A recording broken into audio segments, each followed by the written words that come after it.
राधा करावचित पल्लव वल्लरी के राधा पदांक विलसन मधुर स्थली के राधा यशो मुखर मत खगावली के राधा विहार विपिने रमता मनु में रसघन मोहन मूर्तिम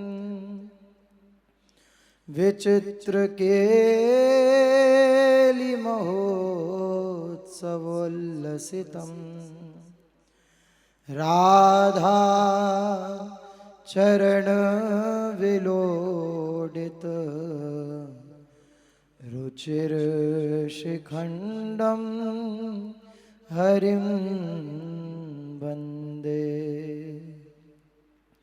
वाञ्छाकल्पतरुभ्यश्च कृपा सिन्धुभ्य एव च पतितानां पावनेभ्यो वैष्णवेभ्यो नमो नमः। पतितानां पावनेभ्यो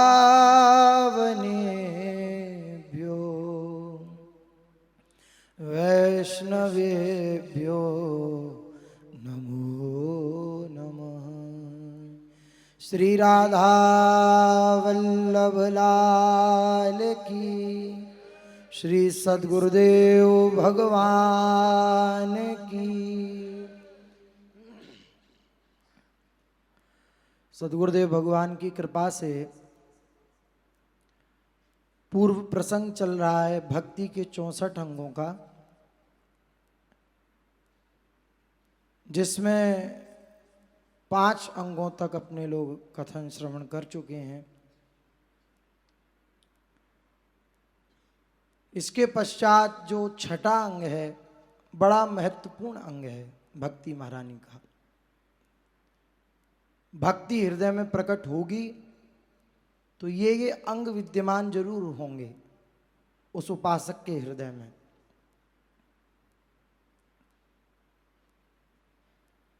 अब जो अंग है बहुत ही महत्वपूर्ण, ऐसा अंग है कि उसको ग्रहण किए बिना, उसको हृदयंगम किए बिना कोई भगवत रस का अनुभव नहीं कर सकता।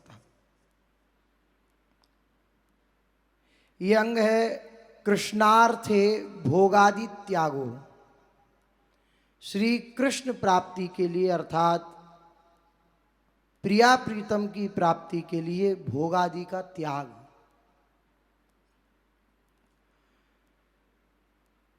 भगवत प्राप्ति की लालसा जिस हृदय में प्रकट हो जाती है तो उसको त्याग करना नहीं पड़ता, हो जाता है। उसको कोई त्याग, कोई वैराग्य अलग से धारण नहीं करना पड़ता। भगवत मिलन की ऐसी लालसा हृदय में जागृत होती है, भगवत मिलन की ऐसी चाह प्रकट होती है कि त्याग करना नहीं होता, हो जाता है।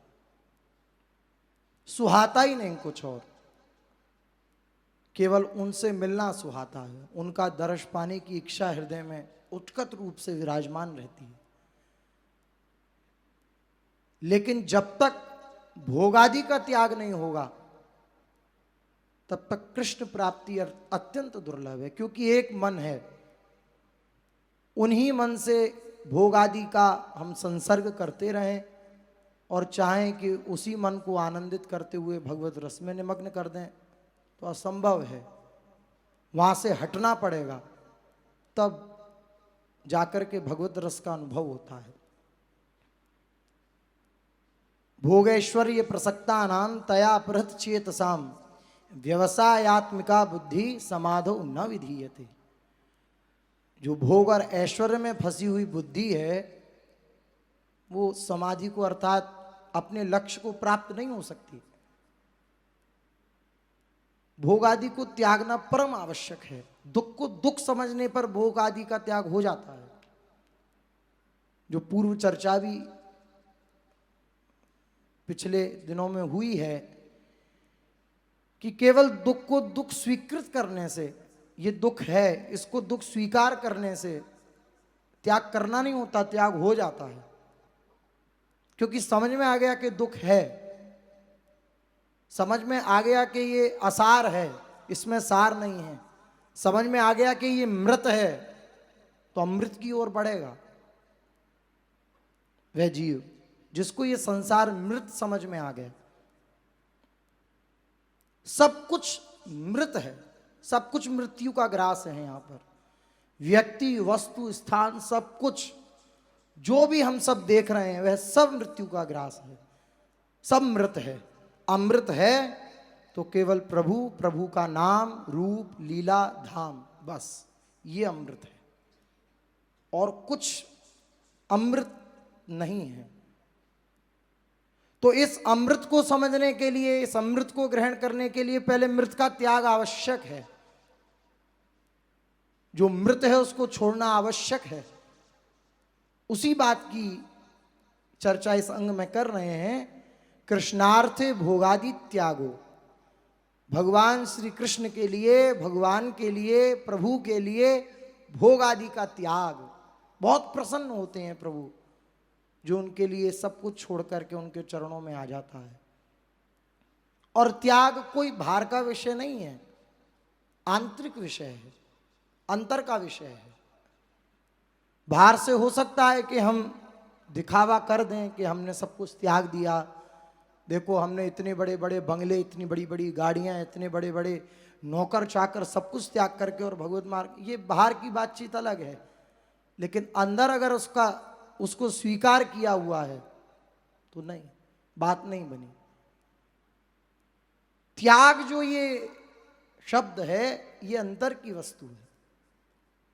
अंतर से त्याग हो गया, अंतर से असार समझ में आने लगा संसार, अंतर से खिन्नता प्रकट हो गई। सबके हृदय में खिन्नता प्रकट होती है, कोई ये नहीं कह सकता हमारे हृदय में खिन्नता नहीं प्रकट होती। सबका हृदय खिन्न होता है इन विषयों को भोगने के पश्चात। केवल विषयों का चिंतन करने में जो सुख है वो विषयों को भोगने में भी प्राप्त नहीं होता। केवल चिंतन का सुख है, केवल चिंतन का। जिस विषय का आप चिंतन कर रहे हैं, हम चिंतन कर रहे हैं, वह विषय अगर भोगने को मिल जाए तो उतना सुख प्राप्त नहीं होता जितना चिंतन में मिल रहा था। तो सुख किसका था? चिंतन का था। कई बार उदाहरण में कहते हैं पूज्य महाराज श्री कि अगर किसी के आगे 56 भोग रख दिए जाएं और उससे कह दिया जाए कि अब कुछ ही क्षणों में तुम्हारी मृत्यु होने वाली है, तुम्हें फांसी पर लटका दिया जाएगा, तो वो उन भोग पदार्थों का सुख नहीं ले पाएगा, वो उसका सुख भोग उपभोग नहीं कर पाएगा। क्यों नहीं कर पाएगा? क्योंकि अब चिंतन वहां से हटा। अब चिंतन कहां पे है कि मेरी मृत्यु होने वाली है, अब मैं मर जाऊंगा। तो जो सुख था वो केवल और केवल चिंतन में मिल रहा था। जैसे जैसे चिंतन प्रियाजू की तरफ होता चला जाता है, जैसे जैसे चिंतन प्रियाजू की तरफ बढ़ता चला जाता है, जितने अंश में उतने अंश में संसार का त्याग स्वतः होता चला जाता है। केवल चिंतन की बातचीत है। जहां चिंतन बदला बस, और जिसने नहीं बदला उसकी दुर्गति निश्चित है।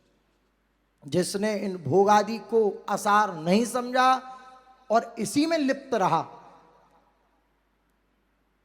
घर परिवार, नौकर चाकर, पत्नी, बच्चे, इन सब में ही उलझा रहा, अरे ये भी तो कर्तव्य है ऐसा कह करके, और उन्हीं की बातों में उलझा रहा, तो निश्चित रूप से नरकगामी होगा, निश्चित।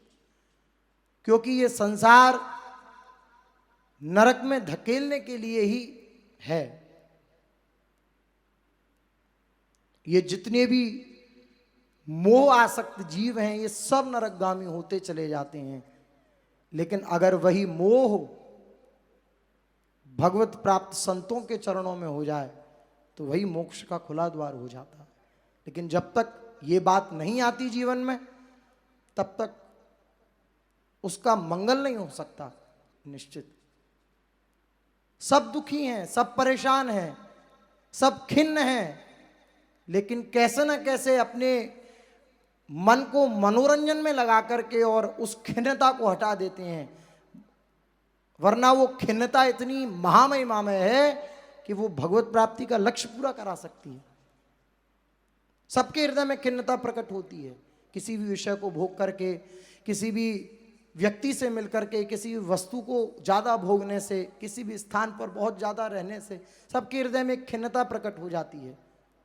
लगता है ये नहीं है, ये नहीं है। लेकिन ये जो प्रश्न हमारे हृदय में आते हैं उनको हम काट देते हैं मनोरंजन के द्वारा, दूसरी चीज़ों में हंसी खेल करके, बातचीत करके,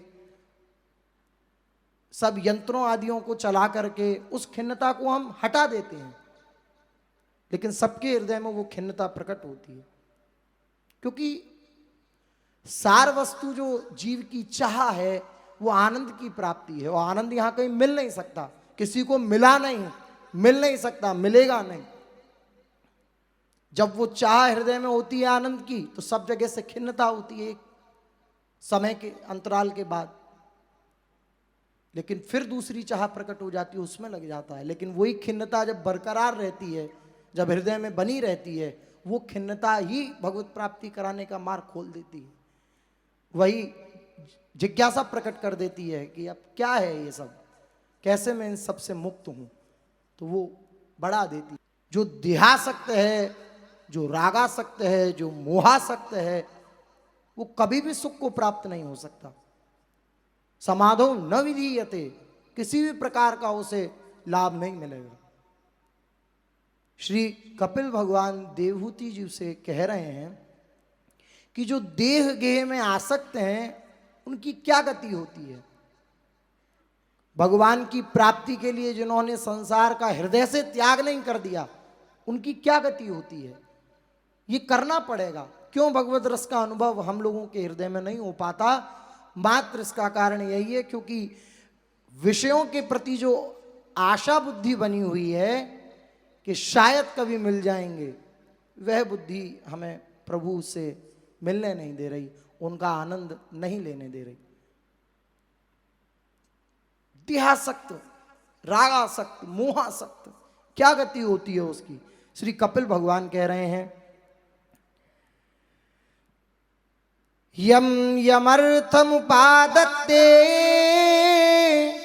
दुखेन सुख हेतवे तम तम धुनोति भगवान पुमांचोचति यत्कृते यद्ध्रुवस्य देहस्य सानुबंधस्य दुर्मति ध्रुवाणि मन्यते मोहाद ग्रह क्षेत्र वसूनि च।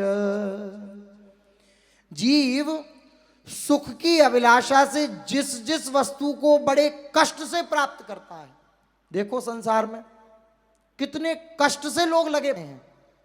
जरा वृंदावन धाम से झांक कर देखिए संसार की उस दृष्टि को, उस स्वरूप को, कितना कष्ट है, कितना कष्ट है।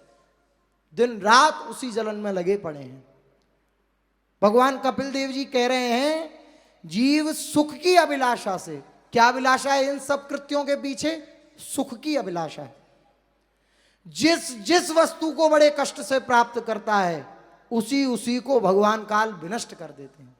मान लो अगर बहुत कष्ट के साथ उसने उस वस्तु का संचय किया तो काल भगवान ये समय सबको नष्ट कर देता है, सब काल के गाल में चले जाते हैं।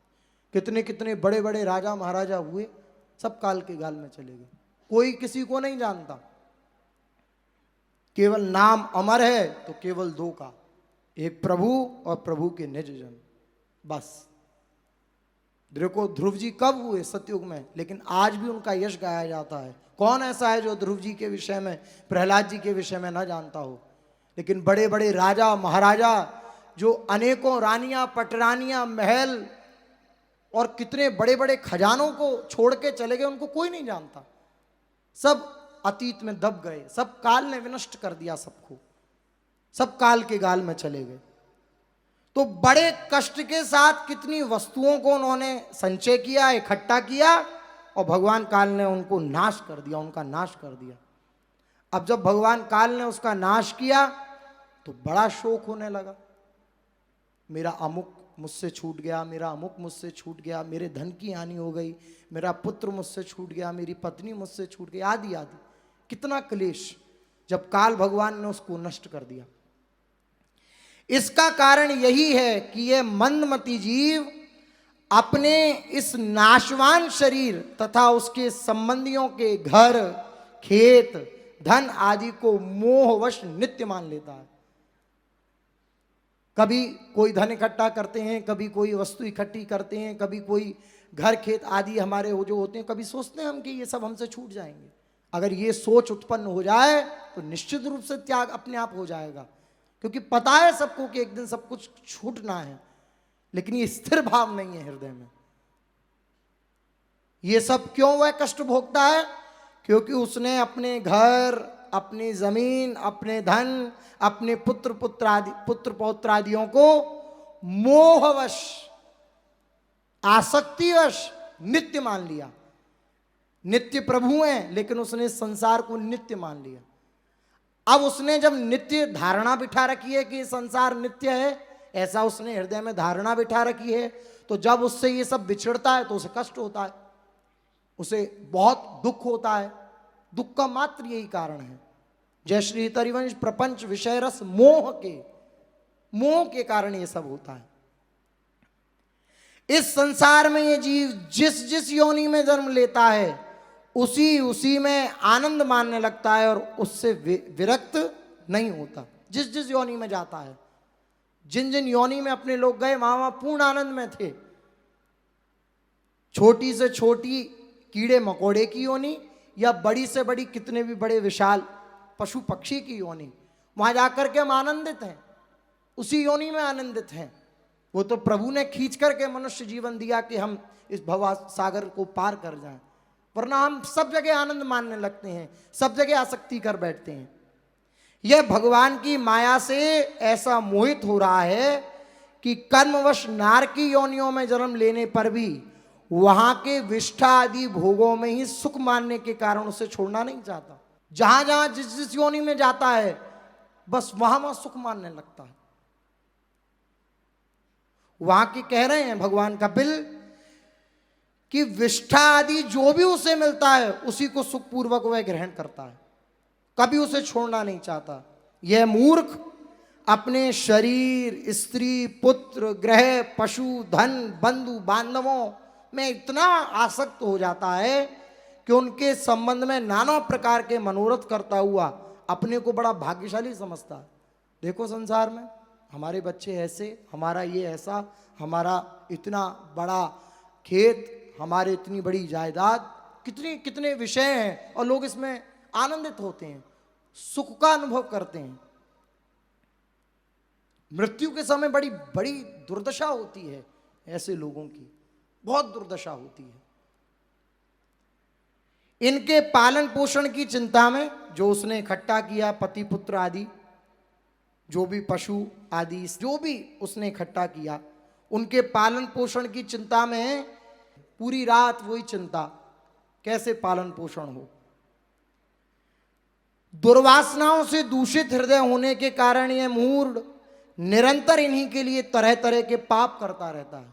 जब सच्ची कमाई के द्वारा इनका भरण पोषण नहीं होता तो फिर ये गलत तरीके से अपना करके और पाप करता है तरह तरह के कि इनका पालन पोषण हो सके। देखो धुंधकारी 5 वेश्याओं के चक्कर में पड़ गया और तरह तरह की चोरियां, डकैती आदि क्या क्या कुकृत्य करने लगा वह, और परिणाम क्या हुआ? उन्हीं वेश्याओं ने, जिसके लिए उसने अपना पूरा जीवन बर्बाद कर दिया, पूरा जीवन दांव पे लगा दिया, उन्हीं वेश्याओं ने उसके मुख में अंगारे, जो आग के अंगारे होते हैं, वो मुख में भरकर उसे मार दिया। खटिया जो खाट थी उस पर बांध दिया और अंगारे मुख में भर के और उसे मार दिया। जिनके लिए उसने पूरा जीवन दांव पर लगा दिया, परिणाम में क्या निकला? उसी की मृत्यु उन्हीं लोगों के द्वारा हो गई। इसी प्रकार ये जीव भी जलता रहता है, अनेक प्रकार के दुष्कृत्य करता रहता है, पाप की कमाई इकट्ठी करता है कि कैसे सुखी हो, उस सुख को देने के कारण और कष्ट पाता है। क्योंकि पाप की जो संपत्ति है वह कभी भी हृदय को शीतल नहीं कर सकती, आनंदित नहीं कर सकती, सुख से नहीं रहने दे सकती, हर समय क्लेश बना रहेगा। भयंकर हिंसा वृत्ति करके ये उन्हीं लोगों का पोषण करता है और उनके पोषण के परिणाम से ये नरक में जाता है। स्वयं तो उनके खाने पीने से बचे हुए अन्न को ही खा करके रहता है। बार बार प्रयत्न करने पर भी जब इसकी कोई जीविका नहीं चलती तो ये लोभवश अधीर हो जाने से दूसरे की धन की इच्छा करने लगता है। जब मंद भाग्य के कारण इसका कोई प्रयत्न नहीं चलता और ये मंद बुद्धि धनहीन होकर कुटुंब के ही भरण पोषण में असमर्थ हो जाता है, अत्यंत दीन हो जाता है, चिंतातुर हो जाता है, तो जिनके लिए इसने अपना पूरा जीवन समाप्त कर दिया, बर्बाद कर दिया, जब इसके पारिवारिक जन देखते हैं कि ये हमारे लायक नहीं रहा, अब ये अब कमाई नहीं कर सकता, तो जिनके लिए इसने पालन पोषण करने के लिए, स्त्री पुत्र आदि के लिए पूरा जीवन झोंक दिया, वही पुत्र पुत्र आदि इसकी बात नहीं मानते, इसका आदर नहीं करते। जैसे कृपण किसान, जो कंजूस किसान है, जब बैल बूढ़ा हो जाता है तो उसकी उपेक्षा कर देता है, ऐसे ही ये संसारी जीव जिसके लिए सब कुछ अपना जीवन का दांव पर लगा दिया, निश्चित ऐसा ही है। आपकी मृत्यु होगी, लोग 4 दिन रो करके बस बैठ जाएंगे, मतलब आपके जीवन का क्या परिणाम निकला? बस 4 दिन रोना। आपने पूरा जीवन अपना उन्हें दे दिया, उसका फल क्या मिला आपको? बस 4 दिन रोना, वो भी आपको नहीं सुनाई दे रहा। केवल इतने के लिए हम पूरा जीवन बर्बाद कर देते हैं, नष्ट कर देते हैं। कोई भी आदर नहीं करता, फिर भी इसे वैराग्य नहीं होता। जिन्हें उसने स्वयं पाला था वे ही अब उसका पालन करते हैं। वृद्धावस्था के कारण इसका रूप बिगड़ जाता है, शरीर रोगी हो जाता है, अग्नि मंद पड़ जाती है, भोजन और पुरुषार्थ दोनों ही कम हो जाते हैं और वह मरणोन्मुख होकर घर में पड़ा रहता है। और ऐसा लिखा है भागवत में कि कुत्ते की भांति स्त्री पुत्र आदि अपमान पूर्वक दिए हुए टुकड़े खा करके वह जीवन निर्वाह करता है। जैसे कोई श्वान को डाल देता है रोटी टुकड़े, ऐसे दुर्गति हो जाती है। प्रायः देखने को मिलता है ये संसार में। फिर भी आश्चर्य है भगवान की माया, फिर भी वैराग्य नहीं होता, फिर भी भगवान के चरणों में आने की बात हृदय में नहीं आती। जिनके लिए पूरा पूरा जीवन बर्बाद कर देते हैं वही बहुत कष्ट पहुंचाते हैं, बहुत कष्ट पहुंचाते हैं। ये केवल जो सत्संग में आते हैं और इस बात को जो ग्रहण करते हैं, हृदयंगम करते हैं और फिर विचारशील जो होते हैं वह देख पाते हैं, संसार की इस दशा को देख पाते हैं। वह जो विचारशील होते हैं, सत्संग की कृपा से जब विवेक जागृत होता है तो ये अक्षरशः दिखने लगता है कि हाँ ऐसा ही सब कुछ हो रहा है। थोड़ा जाग करके हम देखें तो सब कुछ ऐसा ही हो रहा है, सब ऐसा ही व्यवहार हो रहा है संसार में। फिर भी बड़ा भगवान की माया प्रबल है। मृत्यु का समय निकट आने पर वायु के उत्क्रमण से इसकी पुतलियां चढ़ जाती हैं। अब पूरा जीवन तो इसने बर्बाद किया विषय भोगों में, पति पुत्र आदि को प्रसन्न करने में, स्त्री पुत्र आदि को प्रसन्न करने में। अब जब अंत समय निकट आता है तो इसकी पुतलियां चढ़ जाती हैं। श्वास प्रश्वास की नलिकाएं कफ से रुक जाती हैं, खांसने और सांस लेने में भी इसे बड़ा कष्ट होता है, कफ बढ़ जाता है और कंठ में गुरगुराहट होने लगती है। अंत समय की दशा है, ये सबकी आनी है, सबकी आएगी। यह अपने शोकातुर बंधु बांधवों से घिरा हुआ पड़ा रहता है और मृत्यु पाश के वशीभूत हो जाने से उनको बुलाने पर भी नहीं बोल सकता। इस प्रकार एवं कुटुंब भरणे व्यापृतात्मा जितेन्द्रियः म्रियते रुदताम स्वानाम उरुवेदन यास्तधीहि। इस प्रकार जो मूढ़ पुरुष प्रभु का ना होकर, प्रभु के चरणों में समर्पित ना होकर केवल और केवल निरंतर कुटुंब पोषण में ही लगा रहता है, वे रोते हुए स्वजनों के बीच अत्यंत वेदना से अचेत होकर मृत्यु को प्राप्त हो जाता है। बहुत कष्ट होता है मृत्यु के समय। शास्त्रों में वर्णन है, करोड़ों बिच्छू अगर डंक मारें इतना कष्ट होता है मृत्यु के समय।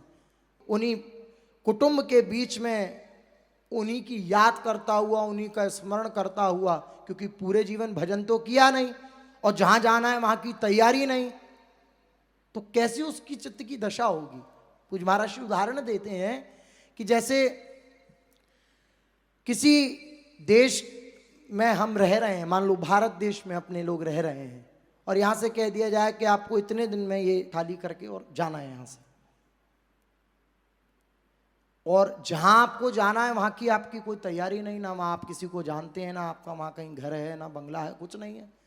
यहाँ आपका सब कुछ है, घर परिवार है, सब जानने वाले हैं, खूब बढ़िया घर परिवार है, और आपसे कह दिया जाए, आदेश दे दिया जाए कि आपको भारत छोड़ करके और आपको अन्यत्र जाना है, तो सोचिए उस व्यक्ति की हृदय की दशा क्या होगी। आपको 15 दिन का समय दिया जाता है, इतने दिन में आपको छोड़ना। मृत्यु के समय ऐसी दशा होती है।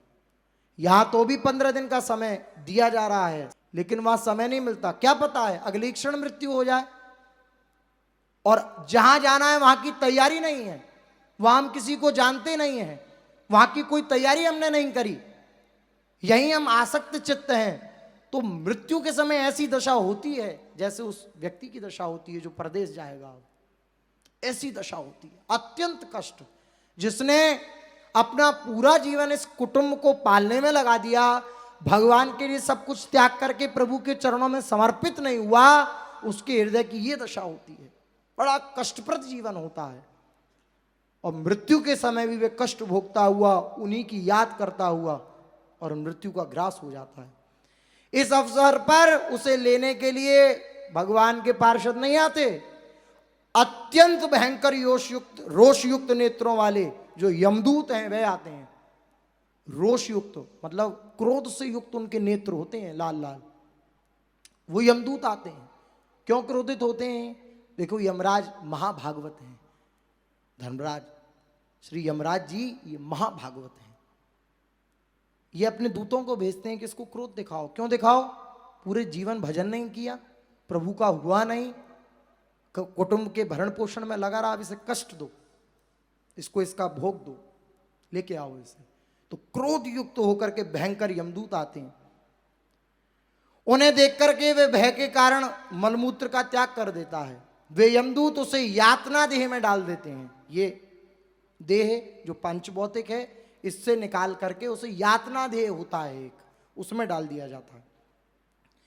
फिर जिस प्रकार सिपाही किसी अपराधी को ले जाता है, उसी प्रकार उसके गले में रस्सी बांधकर बलात् यमलोक की लंबी यात्रा में उसे ले जाया जाता है। जो कहते हैं ना, कह रहे देखा जाएगा, तो देखने लायक नहीं रहोगे। गले में रस्सी बांध करके उसे ले जाया जाता है। यमलोक की लंबी यात्रा कराई जाती है। तो जो यमदूत होते हैं उनकी घुड़कियों से उसका हृदय फटने लगता है, शरीर कांपने लगता है, और मार्ग में उसे कुत्ते नोचते हैं। उस समय अपने पापों को याद करके जो उसने अपने पुत्र पुत्रादियों के लिए करे थे, जो केवल अपने कुटुंबियों के लिए जिया था, वो अपने पापों को याद कर करके त्रस्त होता है, कष्ट पाता है, व्याकुल होता है। भूख प्यास उसे बेचैन कर देती है। ये घाम दावानल लुओं से वे तप जाता है, क्योंकि जो यमलोक की यात्रा है वो ऐसी ये सब होता है। धूप, लू, दावानल, अग्नि चारों तरफ जल रही है, ऐसी यात्रा होती है।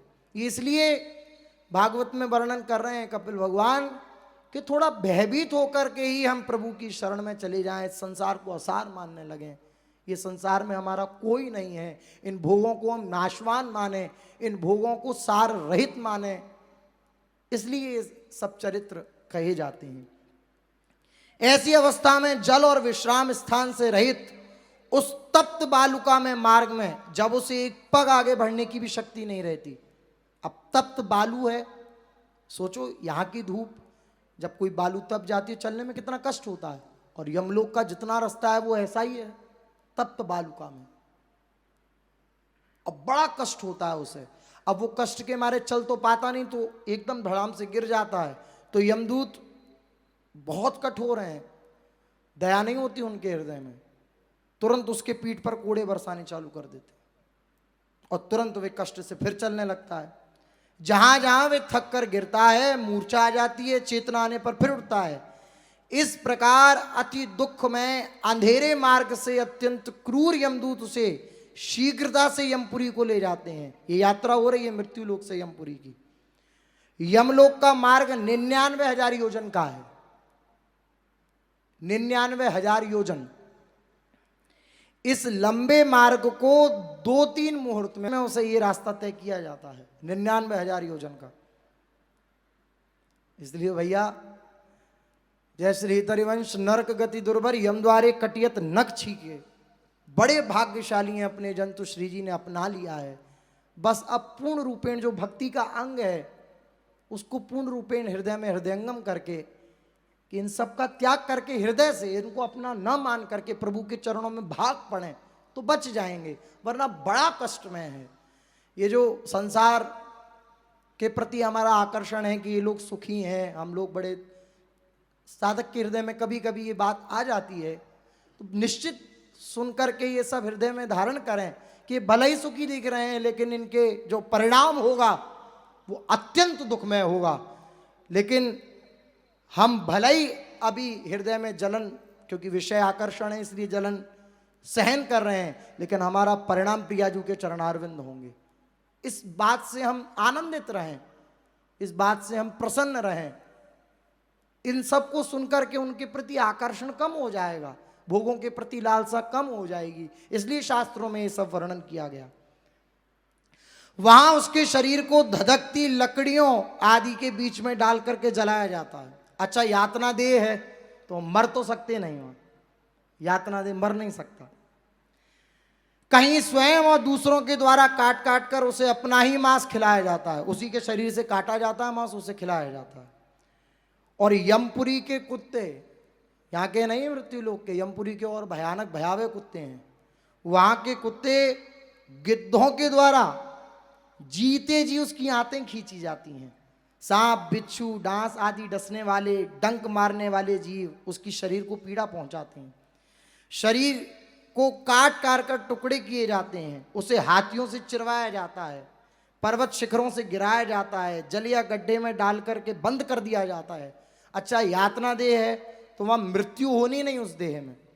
ये सब यातनाएं तथा इसी प्रकार तामिस्त्र, अंधत्रामिस्त्र एवं रौरव आदि नरकों की बहुत सी अनेक यंत्रणाएं हैं। स्त्री हो या पुरुष, उस जीव को पारस्परिक संसर्ग से होने वाले पाप के कारण वह यातनाएं भोगनी ही पड़ती हैं। वहां ये नहीं देखा जाएगा कि स्त्री है तो इसे कम दंड दिया जाए, ना, उतना ही दंड मिलेगा। इस प्रकार अनेक कष्ट भोग करके अपने कुटुंब का ही पालन करने वाला, बार बार इस बात को कपिल भगवान कह रहे हैं, किसको ये सब भोगना पड़ता है? जो केवल अपने कुटुंब के पालन में लगा हुआ है, जो सब कुछ त्याग करके प्रभु की शरणापन्न नहीं हुआ है, शरणागत नहीं हुआ है, उसकी ये गति होती है, उसकी ये दुर्दशा होती है, उसको ये सब भोगना पड़ता है। केवल अपना ही पेट भरने वाला पुरुष उन कुटुंब और शरीर दोनों को यहीं छोड़कर मरने के बाद अपने किए हुए पापों का ऐसा फल भोगता है। अपने शरीर को यहीं छोड़कर प्राणियों से द्रोह करके एकत्रित किए हुए अपने पाप रूप पाथेय को, उसका रास्ता क्या है? पाप ही रास्ता है उसका। उस पाथेय पर, उस पाथेय को साथ लेकर के अकेला नरक जाता है। जिनके लिए उसने सब कुछ किया था उनमें से एक व्यक्ति उसके साथ नहीं होता। ये सबसे बड़ी मतलब हृदय में धारण करने वाली बात है कि जिनके लिए हम अपना पूरा जीवन दिए दे रहे हैं वो हमारे कहीं भी सहयोगी नहीं होंगे, नहीं होंगे। कहीं भी सहयोगी नहीं होंगे आपके, ना इस लोक में सहयोगी होंगे ना उस लोक में सहयोगी होंगे।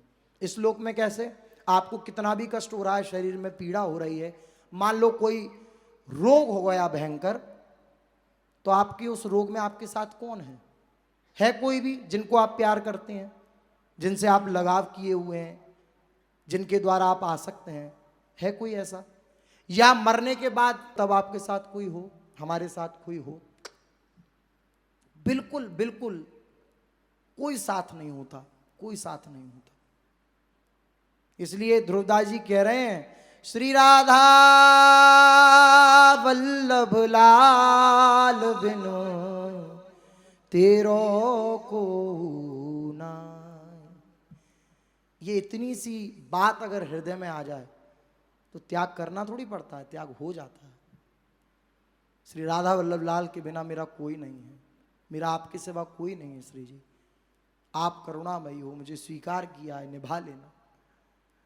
ये हृदय में आने लगती है बात, क्योंकि आपके सिवा मेरी कोई ठौर नहीं, मेरा कोई सहयोगी नहीं, मैं किसी को नहीं जानता। ये हृदय में आना परमावश्यक है, तभी आप इस रस का आनंद ले सकते हैं। नरक में जाता है वे जिनके लिए उसने ये सब किया था, वो कोई भी उसके साथ नहीं होता। जो पुरुष निरी पाप की कमाई से ही अपने परिवार का पालन करने में व्यस्त रहता है, वे अंध तामिस्त्र जो सबसे भयंकर नरक है उसमें जाता है। और नरकों में ये सब भोग करके फिर मनुष्य जन्म मिलने के पूर्व जितनी भी यातनाएं ये सब भोग करके शूकर कुकर आदि योनियों के जितने कष्ट हैं उन सबको क्रम से भोग करके फिर शुद्ध होकर के फिर मनुष्य योनि में जन्म लेता है। कोई फिर उस चक्र में पड़ना पड़ता है। कितनी लाख योनियां हैं, उन सब योनियों को भोग करके फिर मनुष्य योनि में आता है, फिर भी उसका कष्ट समाप्त नहीं होता। आगे कह रहे हैं कपिल भगवान, माताजी जब जीव को मनुष्य शरीर में जन्म लेना होता है तो वो भगवान की प्रेरणा से अपने पूर्व कर्मानुसार देह प्राप्ति के लिए पुरुष के वीर्यकरण द्वारा स्त्री के उदर में प्रवेश करता है। वहां पर माता जो भी कुछ खाती है, कड़वा तीखा गरम नमकीन जो भी खाती है, खट्टे रूखे पदार्थ आदि, वह सब क्योंकि उदर में होता है बालक, उसको वह कष्ट पहुंचाता है, उदर में कष्ट भोगता है वो। जैसे अब वो पूरा मलमूत्र का ही वो सब होता है, उसी में वह रहता है। सोचिए 9 महीने एकदम ना आप हिल सकते ना डुल सकते, कैसी कितना कष्ट है। इसलिए मुमुक्षु जन जो भगवत प्राप्ति करने के इच्छुक हैं, वे सब देख करके एकदम त्रस्त हो जाते हैं। कौन बार बार इन मलमूत्रों के द्वारों में आना चाहेगा? छुटकारा मिले। पुनरपि जननम पुनरपि मरणम पुनरपि जननी जठरे शयनम, ऐसा कृपा हो जाए श्री ठाकुर जी की कि फिर माँ के गर्भ में ना आना पड़े, तब जीवन सार्थक है। फिर उस गर्भ में रहता है 9 महीने तक, और फिर वह जीव जब 10वां महीना आता है तो प्रार्थना करता है प्रभु से। भागवत में पूरा वर्णन है। इतना वेग होता है उस प्रसव वायु का कि उस वायु वेग में वे सब कुछ भूल जाता है। प्रभु से जो उसने वादा किया या प्रभु की जो स्तुति करी या जो भी उसने कष्ट भोगे वह सब भूल जाता है, और प्रभु से वे अंदर ही अंदर प्रार्थना करता है। तस्योपसन्नमवितुं जगदीक्षयात् नाना तनोर्भुवि चलच्चरणारविन्दं सोहं व्रजामि शरणं यकुतो भयं मे येने दृशी गतिरदर्श्य सतोनुरूपा। जीव कहता है मैं बड़ा अधम हूं, हे प्रभु आपने सही किया, मुझे इस प्रकार की गति दिखाई, मैं इस योग्य हूं। अपनी शरण में आए हुए इस नश्वर जगत की रक्षा के लिए अनेक प्रकार के आप रूप धारण करते हैं, अतः मैं भी भूतल पर विचरण करने वाला आपके ही चरणारविंदों का आश्रय ग्रहण करता हूं। आपके चरणारविंद कैसे हैं? यकुतो भयम में, आपके चरणारविंद निर्भय पथ को देने वाले हैं। मैं आपसे वादा करता हूं कि अब मैं आपका ही स्मरण, आपका ही भजन, आपका ही चिंतन करूंगा। प्रभु कहते हैं ठीक है जाओ, फिर प्रसव वायु होती है और वह आता है बाहर। पृथ्वी पर माता के रुधिर और मूत्र में पड़ा हुआ वह बालक विष्ठा के कीड़े के समान छटपट आता है। उसका गर्भवास का सारा ज्ञान नष्ट हो जाता है और वे विपरीत गति अर्थात देहाभिमान रूप अज्ञान दशा को प्राप्त होकर बार बार जोर जोर से रोता है। उस अज्ञान दशा को प्राप्त हो जाता है। भूमि परतवा ढावर पानी जिम जीवई माया लपटानी। जैसे ही वह मां के गर्भ से बाहर आता है इस मृत्यु लोक में, तुरंत उसे माया घेर लेती है। फिर जो लोग उसका अभिप्राय नहीं समझ पाते वह उसका लालन पोषण करते हैं, बड़ा कष्ट वह भोगता है। फिर उसका वही प्रक्रिया प्रारंभ हो जाती है।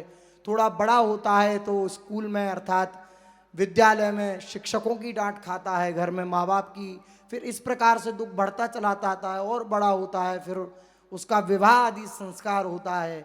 फिर वह उसी भरण पोषण और कुटुंब के पालन पोषण में लगा रहता है और प्रभु का विस्मरण कर देता है, प्रभु को अपना नहीं मानता। फिर उसी चक्र में जो पीछे वर्णन हुआ, फिर उसी चक्र में ये चक्र चलता ही रहता है जब तक इन भोग और ऐश्वर्य, इनके प्रति लालसा बुद्धि है, इनके प्रति भोग बुद्धि है, प्रभु से अपनापन नहीं है, प्रभु के लिए इन सब का त्याग नहीं है, तब तक ये सब कष्ट अवश्य झेलने पड़ेंगे और प्रभु की भी प्राप्ति नहीं होगी। इसलिए इन सब चरित्रों को जो भगवान ने अपने श्रीमुख से कहे हैं श्री भागवत जी में, इन सबको हृदयंगम करके, हृदय में धारण करके, संसार का असली स्वरूप जानते हुए अपने लोग प्रभु के चरणों में पूर्ण समर्पित होने की चेष्टा करें। केवल चेष्टा करें तो वो समर्पित कर लेंगे, स्वयं उनके शरणापन्न हो जाएं, उनके सिवा हमारी कोई ठौर ना बचे।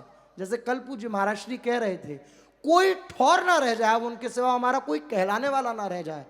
कोई पूछे कि तुम्हारा कौन, तो छूटते ही हृदय से आए कि श्री जी, श्री राधा वल्लभ लाल बिन तेरो को नहीं, कोई नहीं है, कोई नहीं है।